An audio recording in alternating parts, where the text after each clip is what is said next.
बिहार के मुजफ्फरपुर से एक ऐसी घटना सामने आई है जिससे पूरे इलाके के लोग काफ़ी ज़्यादा हैरान हो गए हैं। एक सरकारी अधिकारी की पत्नी की अचानक हुई मौत के बाद कई बड़े सवाल खड़े हो गए हैं।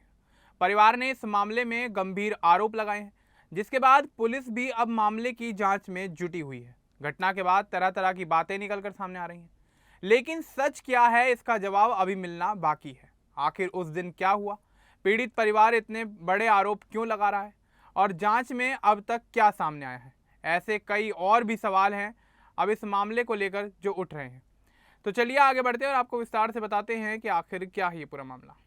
दरअसल यह मामला मुजफ्फरपुर के मिठनपुरा थाना क्षेत्र के बेला कन्हौली मोड़ से सामने आया।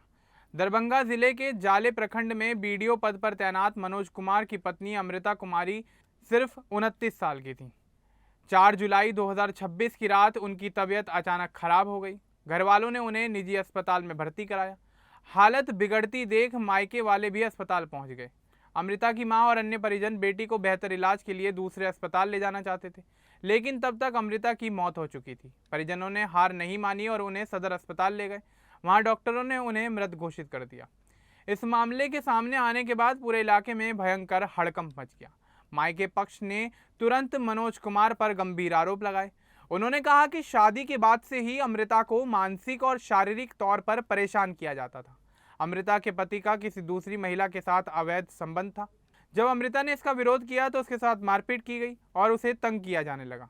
4 जुलाई को भी दोनों के बीच बड़ा झगड़ा हुआ था। परिवार का आरोप है कि इसी झगड़े के बाद पति, सास और ननद ने मिलकर अमृता को जहर दे दिया। अमृता और मनोज की साल 2023 में लव मैरिज हुई थी। शुरुआत में सब कुछ बिल्कुल ठीक था, लेकिन कुछ समय बाद उनके रिश्ते में दरार आनी शुरू हो गई। अमृता के माता पिता का कहना है कि मनोज कुमार मूल रूप से मुजफ्फरपुर के पियर थाना क्षेत्र के रहने वाले हैं। अमृता सीतामढ़ी के बेल क्षेत्र की रहने वाली थी। शादी के बाद अमृता पति के साथ मुजफ्फरपुर में ही रह रही थी। घटना की सूचना मिलते ही मिठनपुरा थाना पुलिस सदर अस्पताल पहुंची। परिजनों के बयान लिखे गए। पुलिस ने शव को कब्जे में लिया और पोस्टमार्टम के लिए भेज दिया गया। साइंटिफिक जांच के लिए एफएसएल टीम को भी बुलाया गया था। घटनास्थल से सबूत जुटाए जा रहे हैं। एएसपी सिटी सुरेश कुमार ने कहा कि यह संदिग्ध मौत का मामला है। मृतका के परिजनों ने लिखित शिकायत दी है। पति पर अवैध संबंध और हत्या का आरोप है। मामले की एफआईआर दर्ज कर आगे की कार्रवाई होगी। पोस्टमार्टम रिपोर्ट में एफएसएल जांच के बाद ही मौत का असली कारण पता चलेगा। पुलिस हर पहलू से मामले की तहकीकात कर रही है। परिजनों ने बताया कि घटना से ठीक पहले पति पत्नी में तेज बहस हुई। अमृता काफ़ी परेशान थी। उन्होंने विरोध किया तो उन्हें और भी ज़्यादा तंग किया जाने लगा। मां का आरोप है कि सास और ननद भी इसमें शामिल थे। उन्होंने अमृता को जहर दिया और अस्पताल में शव छोड़कर भाग गए। पुलिस ने घर की छानबीन की। आसपास के लोगों से भी पूछताछ चल रही है। अमृता के मोबाइल, घर के सामान और अन्य चीज़ों को खंगाला जा रहा है। अगर जहर की पुष्टि हुई तो मामला हत्या का बन सकता है। यह घटना बिहार में सरकारी अधिकारी के घर हुई है, इसलिए ये मामला अब चर्चा का विषय बन गया है। लोग पूछ रहे हैं कि बीडीओ की पत्नी को परेशान क्यों किया गया, क्या पद की वजह से घमंड आ गया था, और इस मामले से जुड़ी दूसरी महिला का सच क्या है। 5 जुलाई 2026 को जांच और भी ज़्यादा तेज हो गई। एफएसएल टीम ने घटनास्थल पर काम शुरू किया।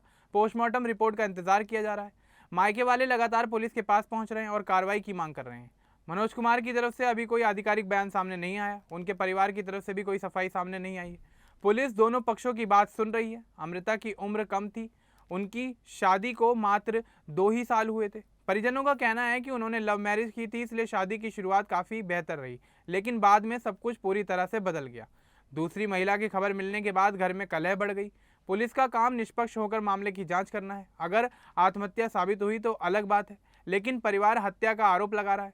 जहर की जांच रिपोर्ट महत्वपूर्ण होगी और इस मामले ने अब पूरे मुजफ्फरपुर में एक बड़ी बहस छेड़ दी है। महिलाओं की सुरक्षा, सरकारी अधिकारियों की जिम्मेदारी और घरेलू जीवन पर भी सवाल उठ रहे हैं। पुलिस अभी चुपचाप अपना काम कर रही है। जल्दबाजी में फैसला नहीं लिया गया है। एएसपी ने कहा कि रिपोर्ट आने के बाद ही पूरे मामले की सच्चाई सामने आएगी। मायके वाले न्याय चाहते हैं।